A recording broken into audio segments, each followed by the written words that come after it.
Friends, ഇവിടെ 2 കൊല്ലം മുൻപ് വെച്ച ഞങ്ങൾ ബഡ് ചെയ്തതാണ് കേട്ടോ. റംബൂട്ടാൻ വീട്ടിലൊരു കുരു കിടന്ന് മുളച്ചിട്ട് ഒരു തൈ ഉണ്ടായിരുന്നു. അതിനെ ഞങ്ങൾ ബഡ് ചെയ്തപ്പോൾ ഉണ്ടായതാണ്. ഈ പ്രാവശ്യം ഇത്രയും റംബൂട്ടാൻ ഉണ്ടായി. പിന്നെ കഴിഞ്ഞ കൊല്ലത്തിൽ ഉണ്ടായില്ല കേട്ടോ. ഒരെണ്ണം രണ്ടെണ്ണമൊക്കെ 2 കൊല്ലമൊക്കെ ഉണ്ടായുള്ളൂ, അധികം ഉണ്ടായിരുന്നില്ല.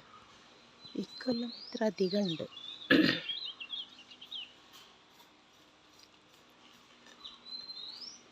വീടിൻ്റെ മുറ്റത്ത് തന്നെയാണ്. പിന്നെ റോഡിലേക്ക് ഉണ്ട്. റോഡിൽ വലയിട്ട് നിർത്തിയിട്ടുണ്ട്. റോഡിലേക്ക് നല്ലോണം അവിടെ ചാഞ്ഞ് നിൽക്കുമായിരുന്നു. അപ്പോൾ കിളികളുടെ ശല്യമുണ്ട്. പിന്നെ വണ്ടികളൊക്കെ പോകുമ്പോൾ ഒരു തടസ്സം ഉണ്ടാകുന്ന കരുതി ഒരു വലയൊക്കെ ഇട്ട് വെച്ചിട്ടുണ്ട്. നിങ്ങൾക്ക് കാണാൻ പറ്റുമെന്ന് വിചാരിക്കുന്നു. ഇവിടെയൊക്കെ ഉണ്ട് നിറച്ച്. അപ്പം ഞങ്ങളിങ്ങനെ ഒതുക്കി വലയിട്ട് കെട്ടി വെച്ചേക്കും. പിന്നെ മാവിന്മേ ഒന്നിടവിട്ട കൊല്ലത്തിൽ മാത്രമേ മാങ്ങ ഉണ്ടാവുള്ളൂ. ഇപ്രാവശ്യം നല്ലോണം മാങ്ങ ഉണ്ടായിരുന്നു. കുറേയൊക്കെ ഞാൻ പൊട്ടിച്ചു മൂക്കുന്നതിന് മുൻപ്. മൂത്ത് കഴിഞ്ഞാൽ ഒക്കെ നമ്മളുടെ വവ്വാൽ കാരി താഴെ ഇടും. പിന്നെ നമുക്ക് കിട്ടണമെങ്കിൽ പൊട്ടിച്ച് വെച്ച് പഴുപ്പിച്ചാണ് കഴിക്കാറ്. അത്യാവശ്യം കുറച്ച് മാങ്ങയുള്ളൂ.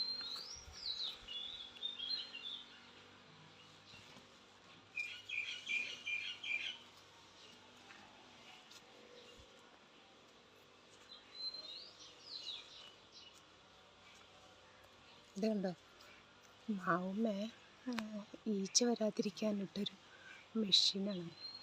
ഈച്ച നിറയെ ഈച്ചയുണ്ട് കേട്ടോ അതിൻ്റെ ഉള്ളിൽ. ഈച്ച മാങ്ങ കടിച്ചിട്ട് മാങ്ങ കേടായി പോകുന്നു. അതുകൊണ്ട് നിറയെ ഈച്ചയുണ്ട്. ഈച്ച നിറച്ചുണ്ടാകുന്നു.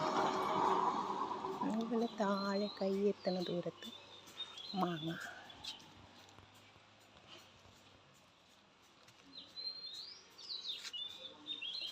പിന്നെ ചെറിയൊരു റംബൂട്ടാൻ്റെ